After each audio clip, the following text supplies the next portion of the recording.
The Good Guy Experience.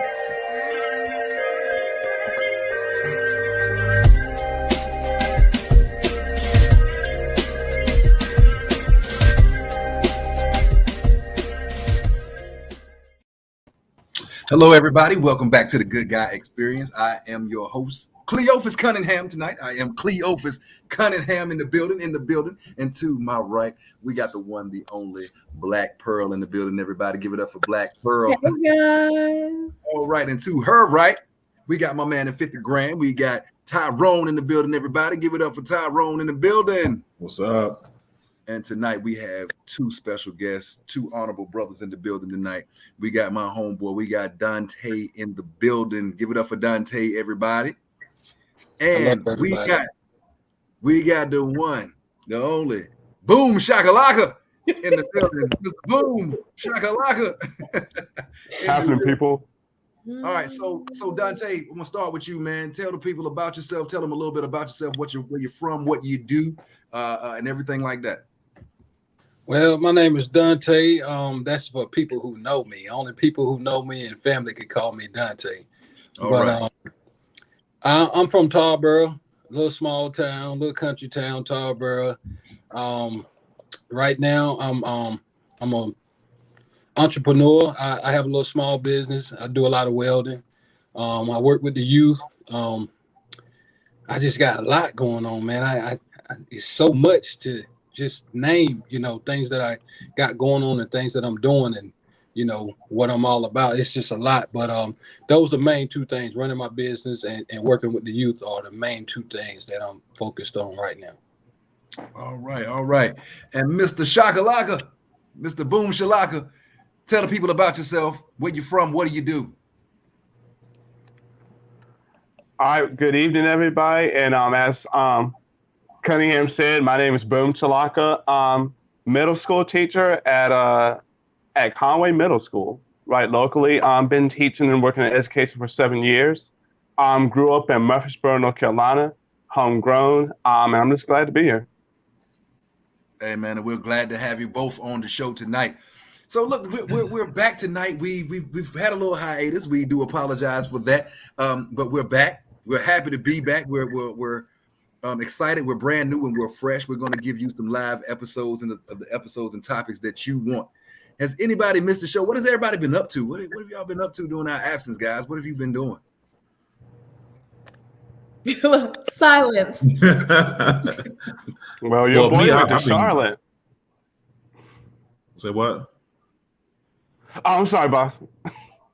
Oh no, I was on me. I coach football. I teach middle school too, and so I've been busy with that.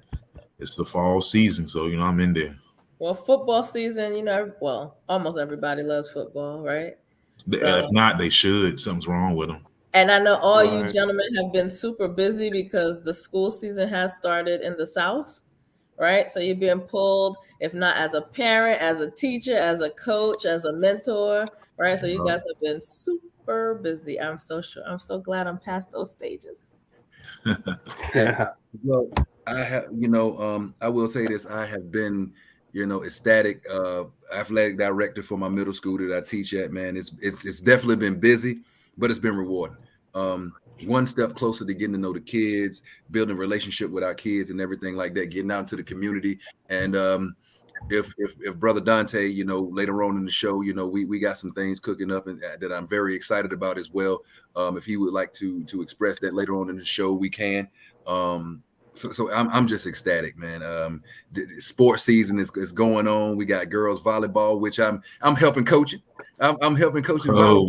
So, how's that going, Coach?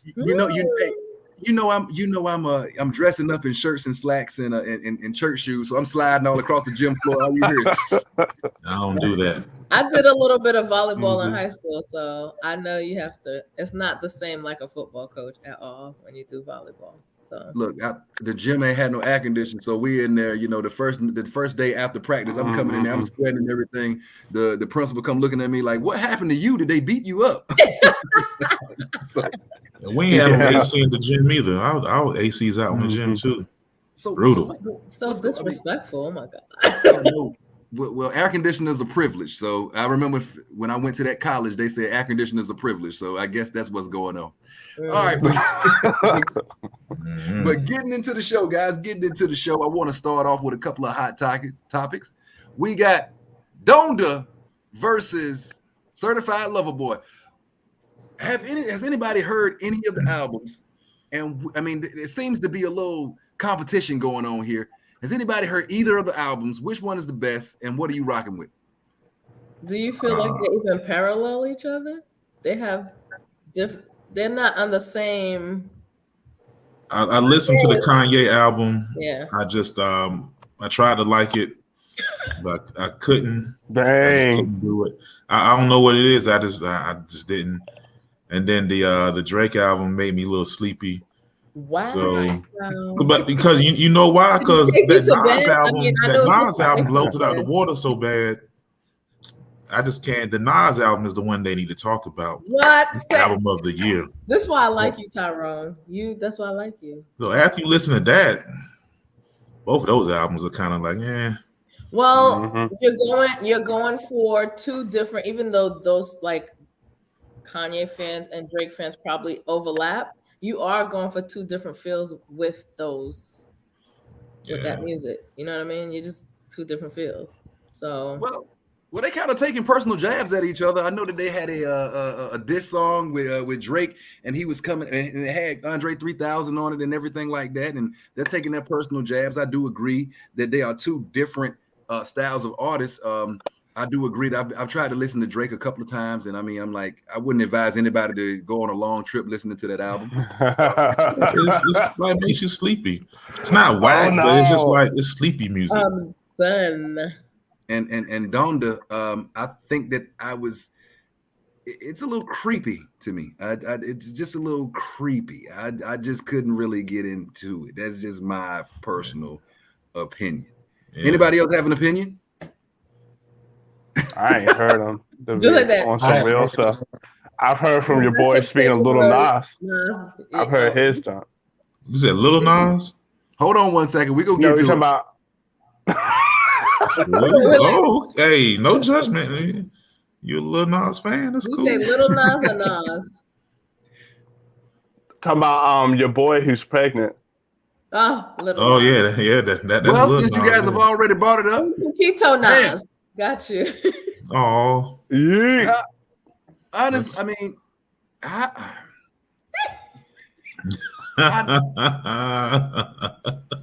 it's funny to me. You ain't got no hair to rub off your head. You rubbing the mess out of it. Because when we talk, I mean, it's the best marketed in America. His marketing team is amazing. Right. Well, they're saying that people are attacking him now, and then they're saying, well, this has always been happening, and we shouldn't be attacked. Well, not we, but they shouldn't be attacking him that way. Is this an attack on him? I mean, or like the whole point has been served. You are on his name is on your lips. That's it. Yeah. That's the whole point. And I get it. Like some people are like, hey, when Arnold Schwarzenegger did, was it called Junior or whatever it was called? He played a man who got pregnant. And nobody, that's some of the things they're comparing it to, and I get it, but I think people excuse that, and I'm saying like this because I'm sure there were problems with that because it came in the form of a movie versus a photo shoot, and so you kind of knew this is fiction. Movies are fiction, but when you do a photo shoot, it's almost like because of the younger followers that he has, they're believing you're giving this a bad message to the younger crowd. But like we've said here on the Good Guy Experience, stop letting social media and artists raise your kids. You gotta talk to them. Definitely. I don't know. He drives like the little Boosie people crazy. They're going nuts. Gay guy doing stuff and things, ruining my day. And the devil. I see a gay guy and I'm trying to be straight. And he's making me feel things. Messing my straight vibes up. I'm weak. Because Boosie gonna give it to you real, man. No, man, we don't do that, man. Making me feel gay, man. Stop making me feel gay. I'm trying to be straight. My thing is this. Like, you have an opinion. I think we're coming into a world now if you have an opinion, you better be careful what that opinion is. Mhm. In our group, in our group, you know, of course, I like to post jokes in there and everything like that. And I think it was a post where we had different men up there, and they had different destinations under the men. And it said, I remember that. Where would you vacation? It was Hawaii, France, things like that. Jamaica, and a lot of women would say, hey, look, you know, I'm going on an around the world trip. And I said, y'all women greedy. Do you know I was in Facebook jail for 24 hours? Oh, that's what that was? That's what that was. Hey, I ended up being a destination. I ended up being a destination. I was like, oh yeah. Hey, man, shout out. Because she held you down. She was like, this is the only day. I'm like, oh, okay. She holding you down. You down. My wife holds me down. I'm Nigeria. I was like, yeah. We can't go on without giving RIP to our brother. What's the name of Michael K. Williams? Michael K. Williams. I know. I mean, and forgive me because I know him as Omar.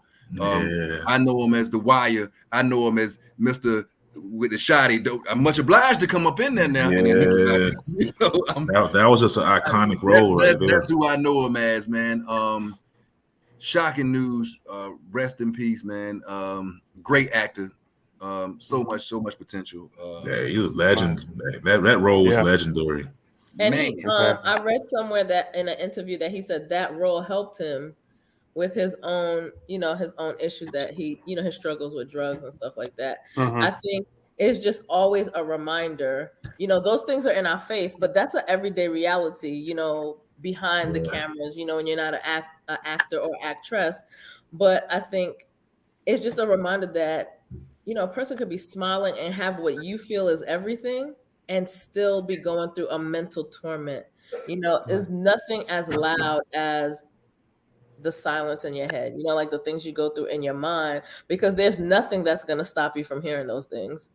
Yeah. You know what I mean? And we all go through it. We just deal with it differently. Some people do drugs. Some people drink it away. Some people rationalize it away, and that's fine.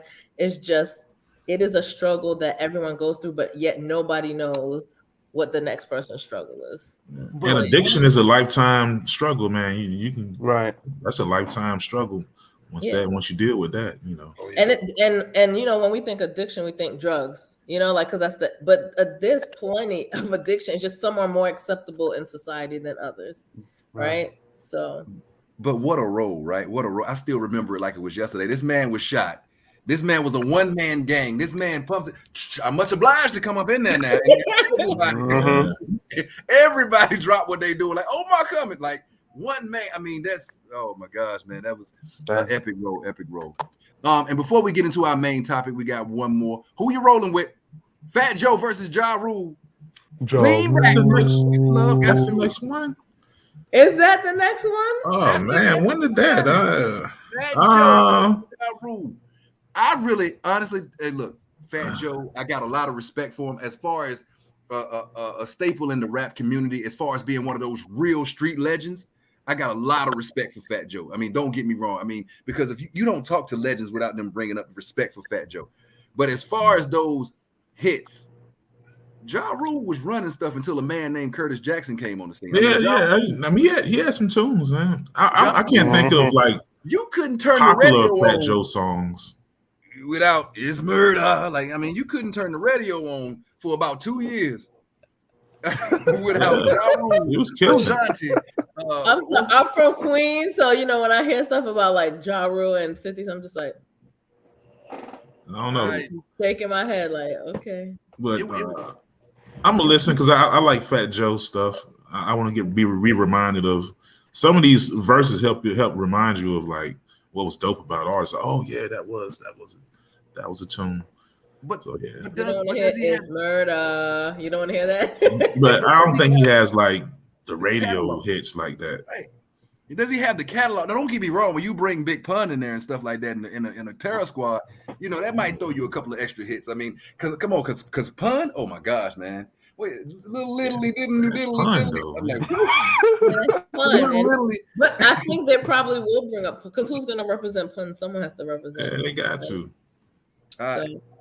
So, but you know, me personally, no disrespect to Fat Joe, much love, but I think that Ja Rule got too much, and I'm almost certain that he gonna bring Ashanti out and all this. I always I ain't heard Ja Rule in a minute, man. Yeah, I feel like and at one point I felt like Ja Rule and Ashanti were like the Peaches and her with Yeah, that was killing. because they were just always doing things together. So yeah, I'd like to see like 50 Cent hack it and jump in and be like, ha ha. Man, that would be dope. Well, he gonna slide in like, have a baby, buy me, baby, be a millionaire. Right. And like I said, don't forget that hit with Lil Mo now. Lil Mo will go and tear it down too. So I think it's just too many punches to the gut with that with Ja Rule. So I'm a rock with Ja Rule on this one. I'm a rock with Ja Rule. But he gonna get clowned on Twitter by 50 after when it's over. Yeah, absolutely. Of course, he's the only man in history. What did he buy out the whole front 3 rows of the man's concert or something like that, so it wouldn't be nobody in front row. That is real petty. That is real petty right there. So man, look, man, I at that point, man, I got to do something. I got to step on his Timbs or something like that because that's disrespectful. I got to step on 50 Cent Timbs. Wait, I got to step on not the Timbs. I got to step on 50 Cent Timbs or something like that. The fresh weak ones too. The fresh weak ones. No, all right. The topic for tonight is, guys, the disconnect between ourselves and the youth. How did it happen? When did it happen? Why did it happen? And what can we do to fix it? As an educator, I can say that there is a major difference in the way that I was brought up in the late 80s, mid 90s to now, the way the kids are being brought up today. Will I say it's necessarily worse or better? That's for us to discuss, debate. But I will say it's different. Why is that? And what can we do to bridge that gap? Anybody can jump out there at any time. I think it's something that happens in every generation, right? Yeah. I'm almost 1,000% sure when I was growing up, my mom was like, I don't know what's wrong with you guys. When I was young, I didn't. I mean, it's just what we did, right? And then I remember growing up and, you know, like when we started partying and Jamaican and reggae, all that, I was having my grandmother lose her mind. Is that how you know, like she was ready to pass out. So I think it happens in every generation. I think what tends to happen, and it's just really bad, is some of us get older and we forget what it was like to be young. And then there's that gap. You know, it's almost like how Christian people say every saint used to be a sinner. It's the same thing. Like we need to remember we were that way too. Even if it looks different, we were that way too. That let's explore, let's get more, let's do more. And then I also realize, and I have to stop myself because I have young adults, from judging the action instead of understanding the action, right? Like when I was your age, but when I was your age, you was putting a quarter in the payphone to call back on the pager. You know what I mean? So we have to remember that. Yeah. It's not that the disconnect is different. It's that what youth is doing at this time looks different than what youth was doing at our time. Ours was still bad. Ours was still considered bad. So yeah. Well, we were bad. I mean, let me. we had, what I will say is this: worse. We knew our boundaries. We knew our boundaries. Like for instance, were we given boundaries? I don't know. We knew boundaries. Now hold on. Now that goes to where you were raised, and even some of the toughest gangsters that was around had boundaries when it came to their own people. Or okay, I'm gonna back off of this. Now nowadays, Mr. Shalaka, Tyrone, we're in education. Dante, I know you work with the youth. Nowadays, the child will look you straight in your eyes, look you up and down, and be like, "You ain't gonna do nah." You know. Well, but look. So when I look at, I was talking to some kids the other day. I'm all, I coach like 2 teams, and I'm always, when you think about our generation was horrible. My generation was the kill you for your sneakers generation. when you look at crime, it'll go back to like 20 something years to our generation. It was the worst killing since us. We were killing each other worse than these kids are killing each other. People forget about it. That's why they did the whole crime bill. That was our generation. It was like the end of the crack era. We were bad. So that's why sometimes we forget. We talk about these young kids like we don't remember. Yo, it was rough. And I knew so many people selling crack when I grew up. I don't know no kids selling crack right now. Were you in the inner city? Were you in the inner city, Tyrone? The Roanoke Rapids, they were selling crack like crazy in Roanoke Rapids. I didn't know that. Y'all are from down here. Y'all was running through the Roanoke Rapids High School with dogs, grabbing people. And that's what I was gonna say. So me growing up, I grew up in New York, right? My high school was the first one to have metal detectors. Yeah, that was us. That wasn't them. First school, because people were like, "What? I don't like that." I'm like, "Whap, whap, whap, done." Life goes on, and no. So I think we forget that, and we get scared of the kids. One thing is us. We don't say anything to kids. I see kids cussing in Walmart. No, everybody look at them kids, disrespectful. You say something to them? No. I'll go up to them and say, hey man, I got a kid. Oh yes, sir. I'm sorry. Like the kids didn't evolve. That kids like everybody was kids, but the adults changed. The adults don't want to say nothing to kids.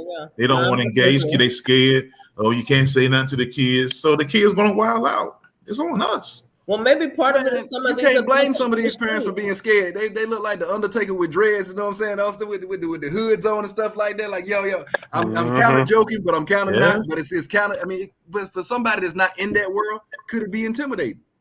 Could it be intimidating? Yeah, that's true. If they're in a clique, if they're in a gang, they ganged up. Now, somebody that's from that world, maybe not. Hey, look, I'm around it. It don't bother me none.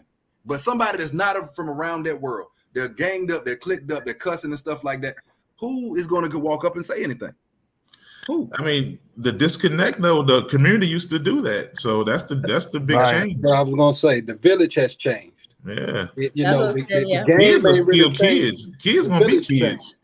All right, Dante, speak on it. You got the floor. They have always said that it takes a village to raise a kid. The village has changed.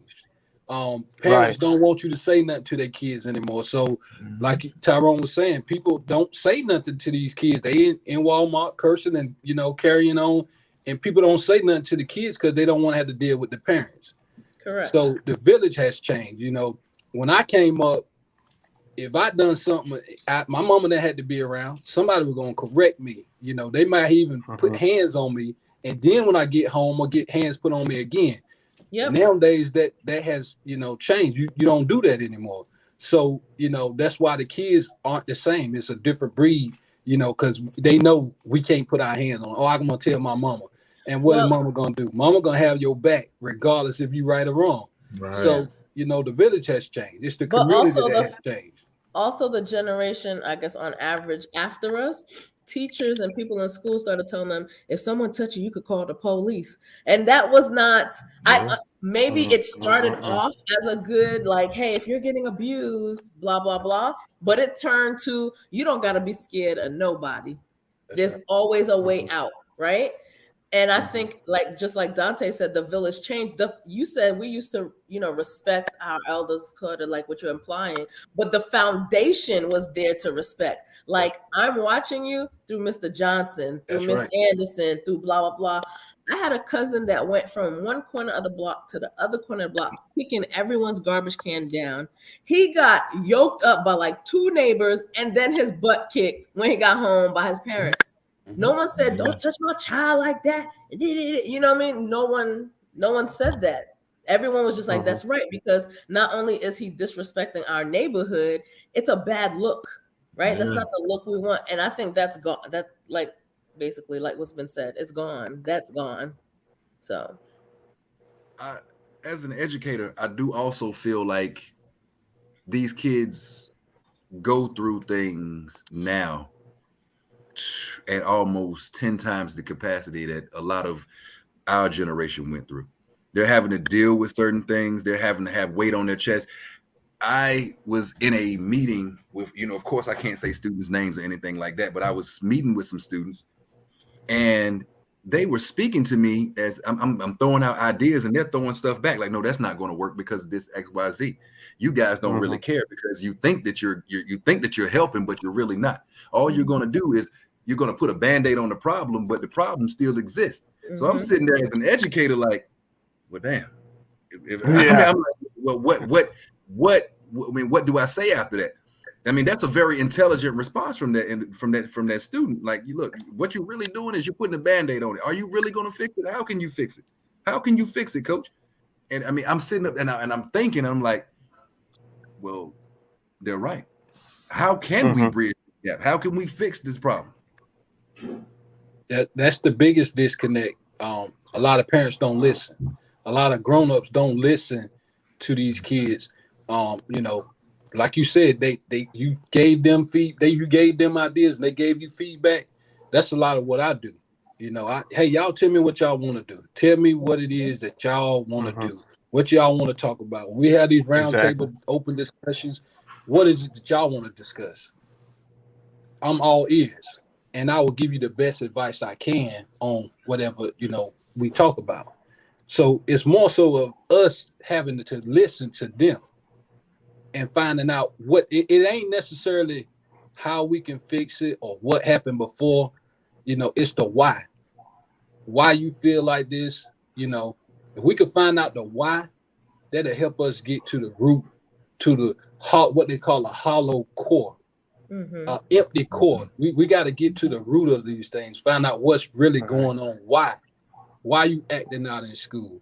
You know, I'm necessarily looking at the trouble that you're getting. I'm looking at why you're getting in this trouble. And once we can figure out why, then we can start addressing the issue, that deeply rooted issue, to try to help them.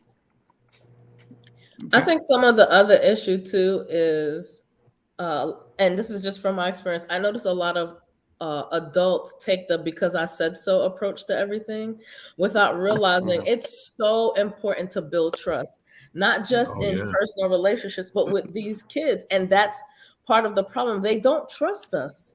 That's you know, they don't trust that we will try to understand. They don't trust we will listen, and that we approach it as, I'm an adult. I told you so. Do it.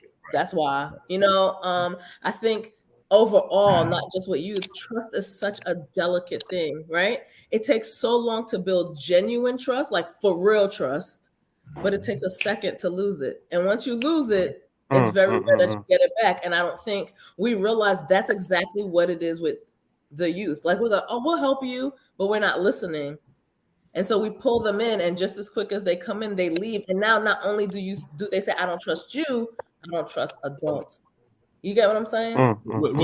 Kids can feel when you care and don't care. You can't fake it. Right. They can feel it, you know. So if you're not willing to care enough to explain and guide, they're like, you don't care.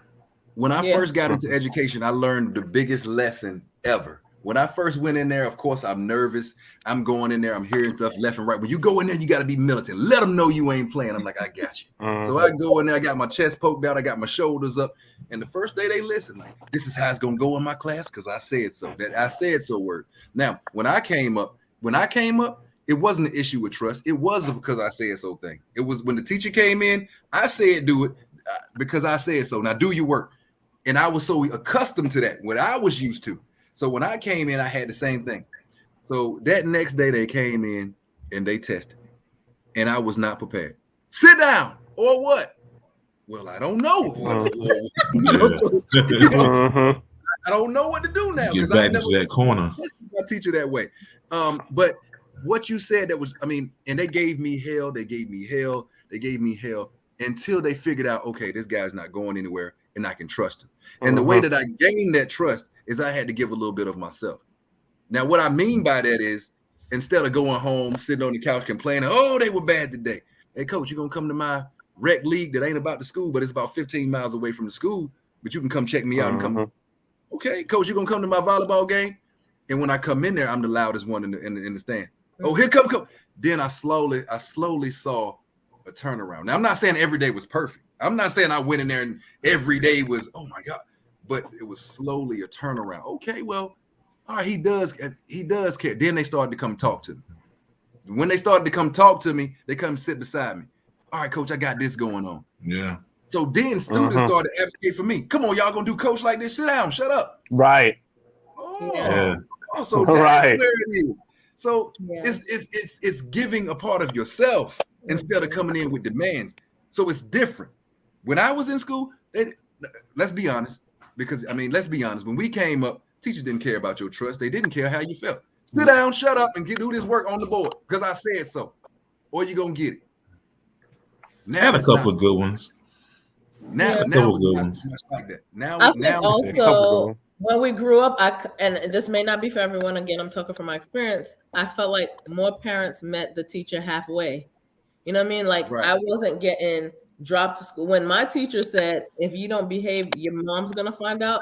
My mom was finding out she's coming. We're gonna have a whole conversation. And then my mom is gonna talk to Melissa's mom who's sitting next to me and be like, my child did it as your child. You know, it was different involvement. And everything mattered so much. You know what I mean? Like how you upheld your neighborhood mattered. How you dress up it was a reflection of your parents. How your parents were kept the house was a reflection of the neighborhood. It was just it intertwined. Everything intertwined. You know, and I appreciated that, but it's not how it is now.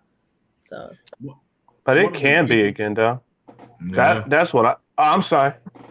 No, Mr. Shalaka, we haven't heard from you. Go ahead. You take the floor, Mr. Shalaka. Boom, shakalaka. Thanks.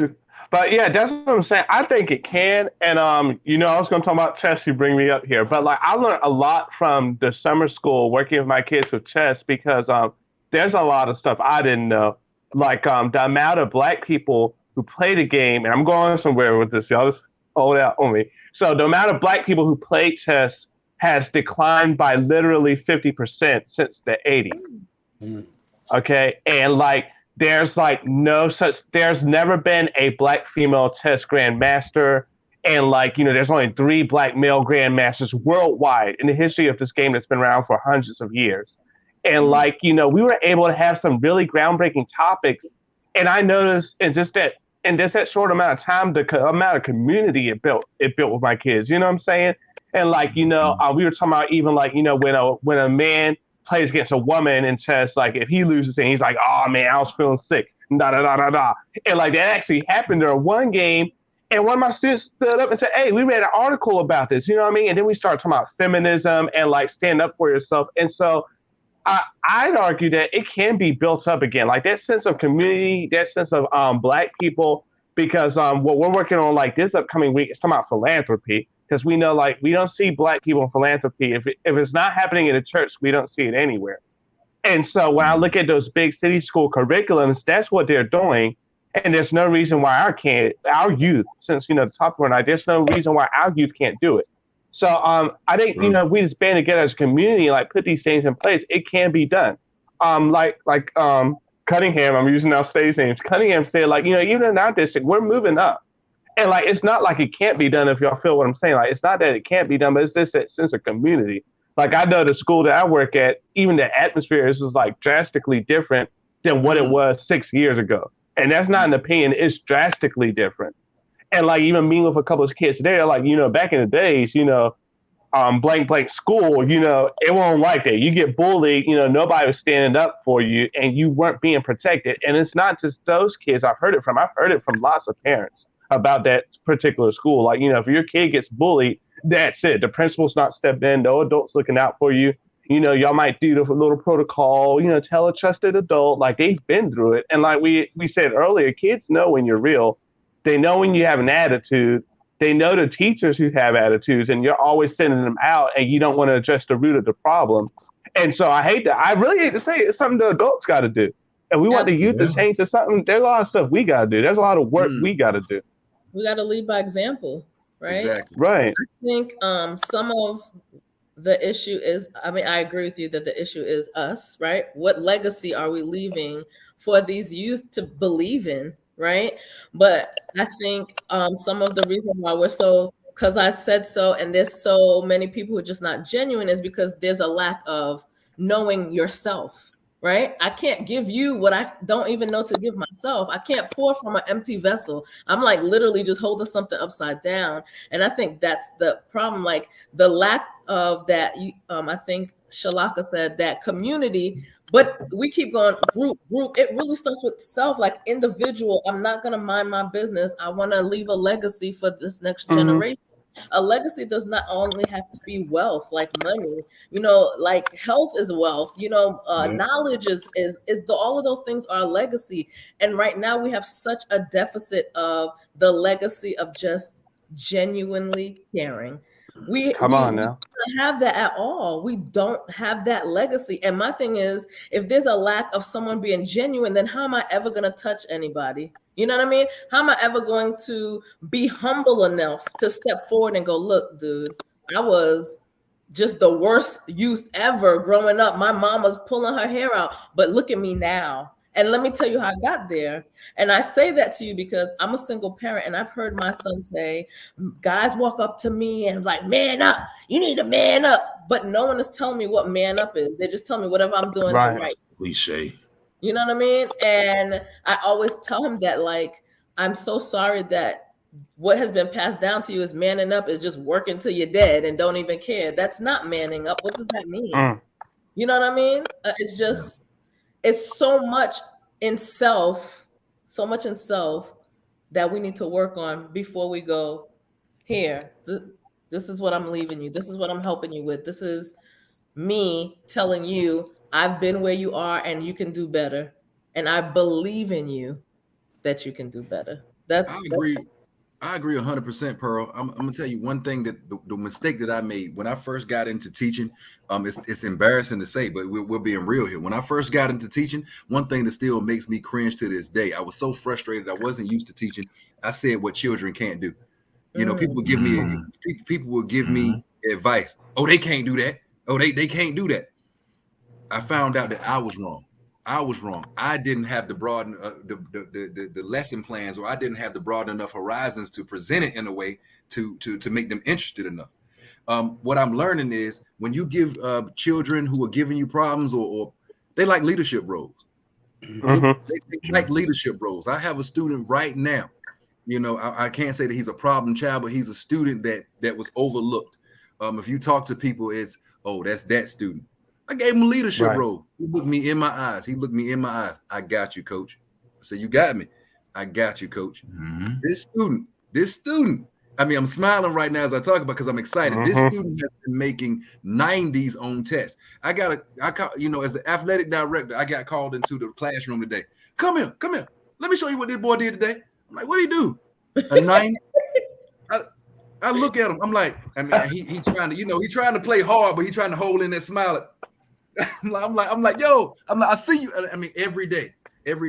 I love the way that our facility is going, because myself, Mr. Shalaka, the principal, and every day we're looking at this student. We're watching you. What you doing? Where you going? Where you supposed to be? I got you, coach. I got you. You're gonna be a leader today. I got you. You can do this. I pull him to the side. Hey, look, you can do whatever you want to do. It's your choice and your decision. He looks me right in my eyes. I got you, coach. I got you. So never again will I say what a child won't do, or what a child can't do. I cringe when I think about it. Even to this day, I'm like, oh, how could you? Oh, I hate when people say what kids can't do when they dog the kids out, because we have some awesome kids. Like I look around, like the kids aren't different. The kids just need guidance. Right. Kids are doing wonderful things, and there are a lot of people helping kids. We just don't spotlight it. We got to spotlight our part. We like, a lot of times we like to pile on the negative, like these kids are doing things, you know what I'm saying? And instead of, there's so much positivity. If you highlight that, other people see it and they're like, oh no, we're not that bad. We're okay. Hey, you can change lives just by exposing what's going on positive out here. Yeah. That's a lot. Like, I do a quiz bowl team at my school, and people are like, and the first they're like, well, you're the football. They get this idea that I'm like this jockey guy, and like I'm like, nah, I'm well rounded. Like we get into the quiz bowl, and it's like people start seeing it, it's like, oh, they're doing positive things, and it kind of steamrolls, and people start to jump on, But we gotta with our youth, we got to stop dogging them. Because if our youth, we say our youth is trash, that means we're trash. We raised them. Absolutely. Right. Absolutely. And this supposed to be the different versions of us, right? So. And I'm glad you said that, my brother Tyrone, because especially, and not to make a whole black man thing, but especially for the black men, because like the black male image in the eyes of youth is a very weak and very weak creature that has neglected them. Let's be real for a moment. Yep. Like black fatherhood, black men is a joke. And this, and I'm proud to say and blessed really that, I've taught at all the grade levels, high school, started off there for 4 years, did elementary for 1, and did middle, Lord be willing, going on to the 3rd for middle. And like the image of black fatherhood, when you look at every grade level, it is so weak. Like, my daddy's money, that child support I got on my mom's bank card, like it's a joke. Like, I don't have no father. Man, why are we celebrating Father's Day? Like, man, I'd kill my father if I had to. Everybody busts out laughing. It's not just one kid or a couple kids. It's like across the whole level.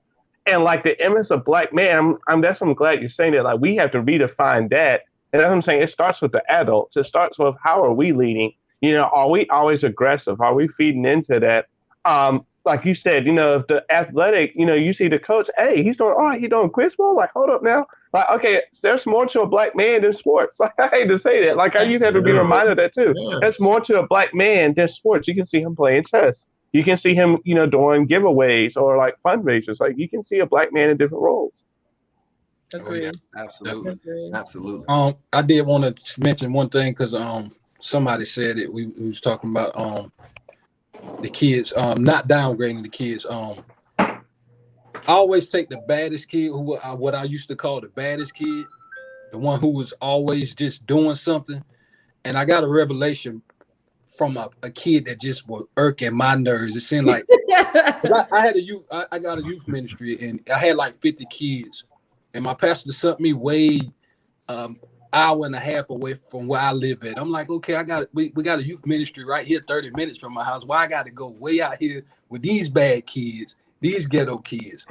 What I found out was they were the ones that needed the most love. It wasn't necessarily that they were bad. Wow. They just needed the most love. I got a revelation. I was just one day like, God, why did you choose me to deal with these kids? I got enough of my own kids that are bad. They in trouble. But I found out they needed the most love. And once we can love on them and show them the love that they need, then they will start opening up. Like KJ said, I know him as KJ said, going to graduations. I've been to many graduations, just showed up, got an invitation from their parents. They didn't think I would come. I'd take a day off work just to show up and let them see. I got kids now that are, gone. They left the church, but anytime they're in some trouble or something happened, they'll pick up the phone. They'll hit me on Facebook Messenger. Hey, I need you to pray for me. This happened, that happened. And I'm just like, man, I'm glad, they do know somebody to call when they're in trouble.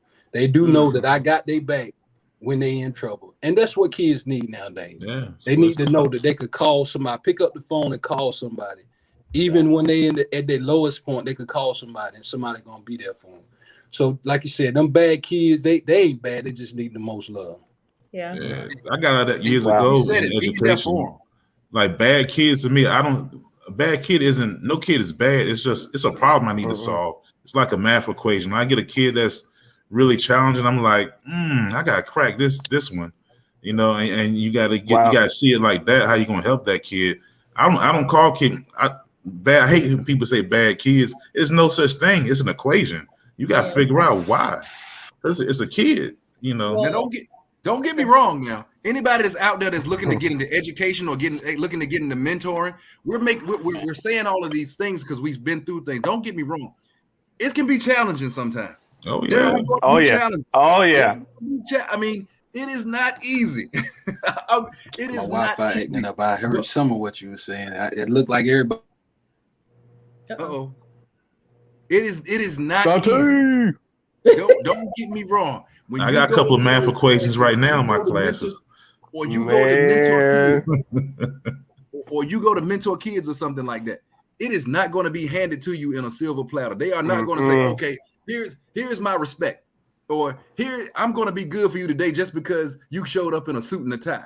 Well, I'm going to be good for you today just because you come in. It sounds good. It's going to be work. You're going to have to put in that work to earn the respect of that child. You know, you may even get cussed out. Hey, this is my 4th year in education. This is my 4th year in education. And I know that's pennies to some people who have been in for my father was in for 40 years. And I used to look at I looked at my dad like, I remember asking him before he passed, like, how did you do it? How did you do it? And he would always just smirk at me. He'd be like, look, just keep going. Just keep going. You earn certain things. When you walk and you keep walking and you keep setting your program, they start, okay. Sooner or later, they're going to be like, okay, we've given him our best shot. He ain't going nowhere. Either he crazy as hell or either he really care about us. You know what I'm saying? So go ahead, Black Pearl. No, finish. Oh, no. I was finishing up. I'm just saying. So I just wanted to let people know we're saying all these positive things, and yes, it is positive. I don't believe there is a child that can't do anything. A child can do anything they want to do. It's how you present it, showing them love, showing that you got their back. But I don't want you to think that you're gonna jump rope or tightrope into this and it's gonna be easy. It's just gonna be handed to you. Oh, here's my love because you look tough. Oh, I thought you're gonna have to go through the fire now. I because I lift weights, I'm coming in there, I'm wearing the tightest shirt I can find. You know, hey, look, y'all gonna obey what I say because no, they don't care about nothing like that. You can look tough, you can act tough. It's about, okay, do you care about me? Yes. You know what I'm saying? I don't care how big you are. I don't care how intimidating you look. Do you care about me? You know, once you give me a piece of your respect, I'll give you my respect. So once you come into this field, you're gonna have to, like Tyrone said, you're gonna have to go through the fire now. Don't get me wrong, you're gonna go through the fire. And it's gonna be some days where you're gonna put your hand in your head like, woo! But I promise you, if you can endure, if you can endure one of the greatest gifts that I've had. I got an email from a child today. Of course, I can't say names, but this made my day. It made me. I was having a sluggish day. It said, "Coach, I lost my father. When you talk to me and when you stay on me and everything like that, you remind me of my father. Thank you for being there." And that I was about to say something about that. And they come right on time because I be having some rough days. And I'd be like, man, I'm about to change my career. I'm about to go work at Walmart. Right. It feels like that, man. Kid hit me up and be like, yo, hey, you helped me out. You know, it made a big difference. I'm like, all right, I'll come back tomorrow. Right. So I think, and this is from a female perspective. So, you know, I feel like, yes, I'm a strong, independent woman. I could do it. I could hold it down, blah, blah, blah. But I feel like what has been missing for us for so long is to kind of let you guys as men just take the lead. It doesn't mean that we're weak. It doesn't mean that we're less than. It's just, there's just certain things that just fit right. You know what I mean? Mm-hmm. And for centuries, I'm not even going to say for years, let me just say for decades. Let me bring it down a little bit. We've been missing that, right? We've been missing seeing you guys stand in front of us, or what seems to be in front of us, and just leading, right? And I think what happened, which is not an issue, is we're strong, we can do it too, right? But we never said, we're strong, we can do it with you. It's always, well, if he could do it, I could do it. But no one is joining to do it, right? Someone stepping ahead and leading doesn't make those who follow weak. Because if you know, a great leader needs to be a great follower also. That's right.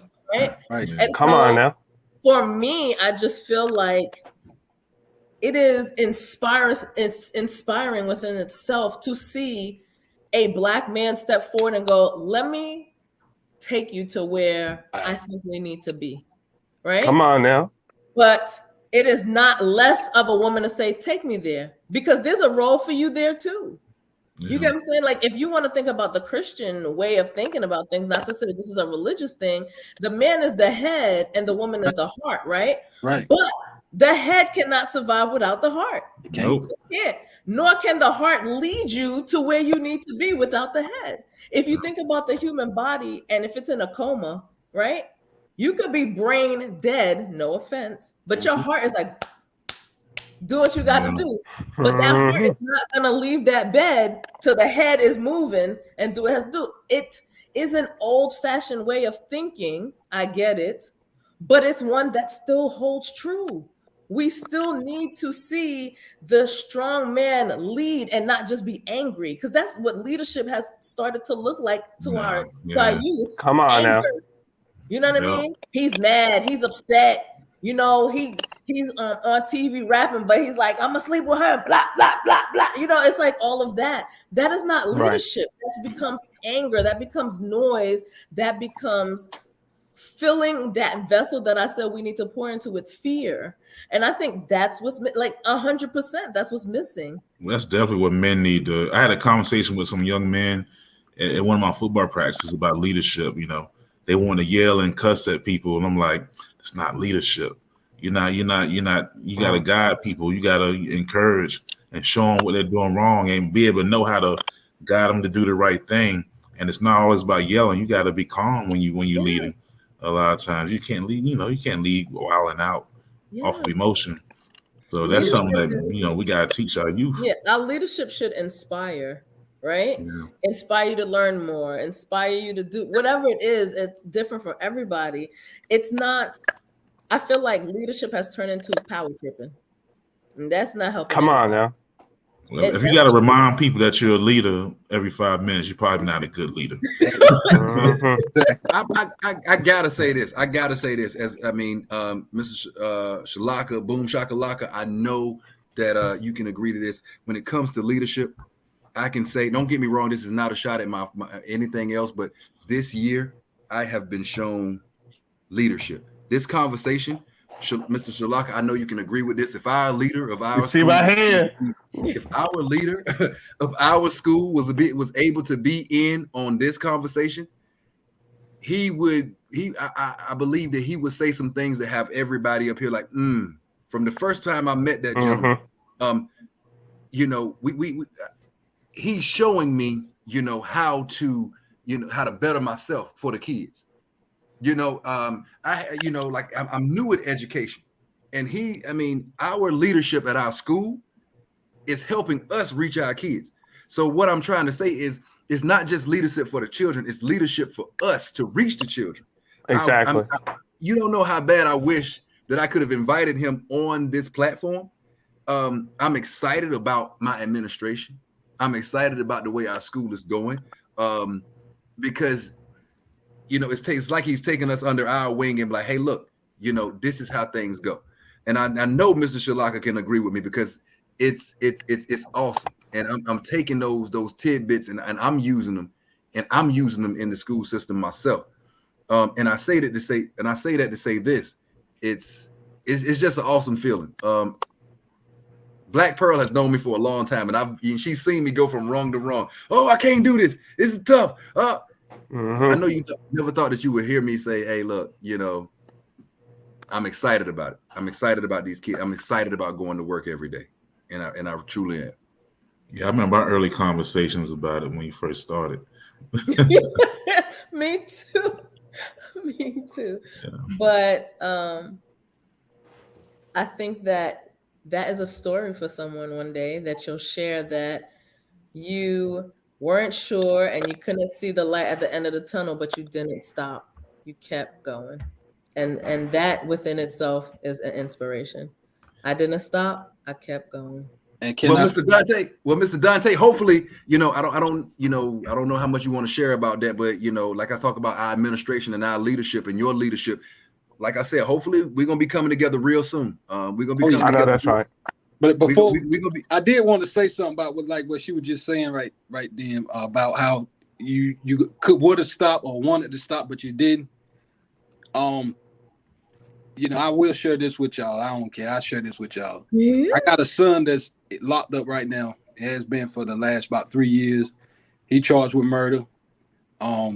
Even before that, he was, just getting a lot of trouble, like back to back to back. But he the reason why I don't stop. Come on now. These kids. It for a moment they had me like, well, God, I got this kid this my son, and I can't help him. I can't save him. Why would I try to reach these other kids? Mm-hmm. That's my reason to reach these other kids. Mm-hmm. I don't want them to be where he at. I don't want them to even experience the things that he experienced. Mm-hmm. You know, he maybe he just ain't my assignment. He isn't my assignment. Mm-hmm. You know, maybe he's someone else's assignment. Now, even as his father, you would feel like, okay, you should be able to, you know, do something with your own kids. But that's the reason why I do what I do for these kids, and I go hard for these kids. You know, we try to go to as many schools and mentor in as many schools as we can, this youth ministry, and even just kids in the neighborhood that I'm from. And, you know, it's like I got two neighborhoods, where I live at now and where I'm from. I'm in both, you know, and I'm well known in both. I go to the prisons and I preach and you know, talk to the young brothers in the prisons. Come on now. Like, you know, I sometimes like, why am I going in here? This is the very same place I was locked up in before that I said I'd never come back. But here I am coming back Sunday after Sunday to try to reach somebody to you know, encourage them and help them in any way I can. And I'm like, why do I keep coming back here? But, you know, it's my assignment to try to help reach the young, not only kids, but also guys my age, some older, because, you know, an older person can learn something from a young brother too. Absolutely. You know, somebody that's been through a lot like I have, you know, and, you know, I found the right way how to, you know, through God, I'm on a better track than I was before. I ain't perfect, but, you know, I'm getting there. But, yeah. I just wanted to share that with y'all. That is the reason why I keep going, and I hope that KJ, you keep going, and you know, like you said, you will be able to have an awesome testimony, an awesome story to tell somebody else that will inspire another teacher that may be wanting to quit or wanting to give up. You know, they will draw some inspiration from that. I appreciate that. I told I told a couple of teachers that I was teaching with my first year. And they come up to me now and they smile and they laugh. You remember when your first year? And I tell them, I'll be like, look, tell my story. I said, look, I'm not ashamed. Use my name. Coach such and such. Yeah, he had a hard time. Go tell him to come talk to me.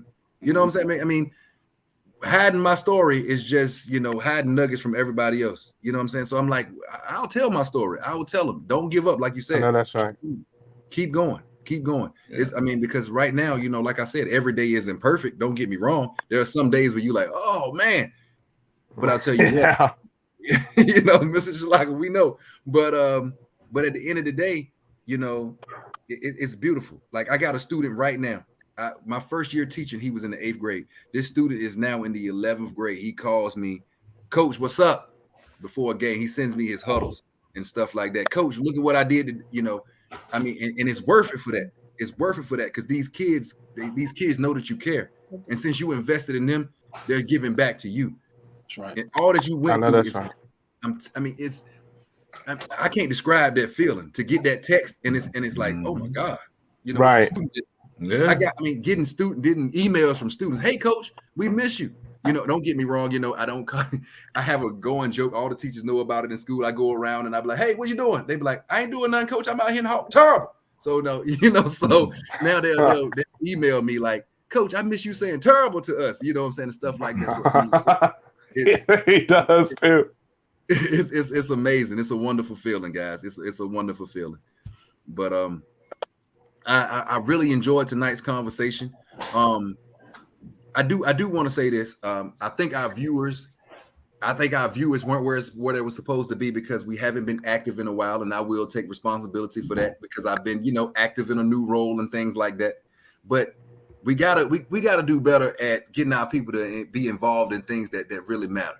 Like this. This is a great topic that we discussed tonight. This is an awesome topic, trying to reach the youth and stuff like that. But if you go and talk about, you know, who done what with who woman and stuff like that, the ratings would be through the roof. We got to get on our Come on now. About it. Now, like that, no, I'm gonna take the L for this one because I'm gonna say, hey, look, I didn't do what I was supposed to do because I was busy and I didn't promote like way I was supposed to. But after this one, we got to get on it, guys. We got to tell somebody that they talking about something serious up here. It ain't about, you know, booty bumping and all that mess like that all the time. No booty bumping tonight. I'm sorry. But look at all the jewels and all the knowledge that was we're talking about our youth. You know what I'm saying? I mean, so this should have been something where people just, okay, they're talking about the youth. I'm gonna click on just because. Yeah. So I'm just saying.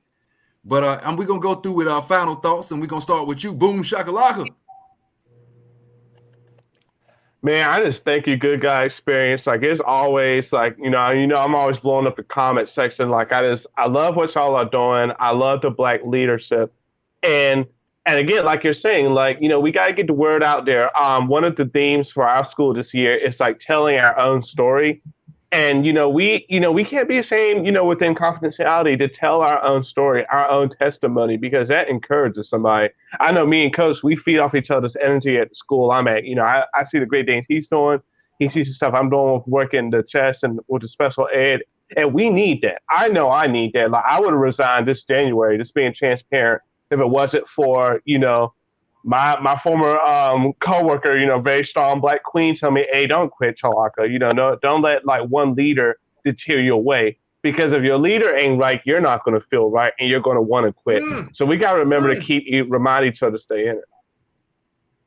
All right.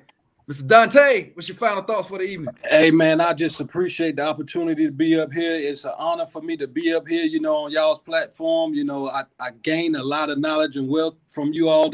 Y'all some very intelligent Black people. Just to give y'all a little bit, Mr. Shalaka, you'll probably be seeing me soon, and some of my people soon. We'll be to y'all school soon. And, I just look forward to doing what I can in the community to help in any way we can. And, y'all just keep pushing. If anything that I can do to help promote it, y'all let me know. And I get on Facebook and I push it, just let me know. I appreciate y'all. We appreciate you. We appreciate you. Tyrone, what you got for us tonight? Oh, man, it was cool. Having a couple of other educators, especially got some middle school guys here too. Hey, man, lead with love, man. Because, when you're dealing with kids, you can't fake it. Oh no!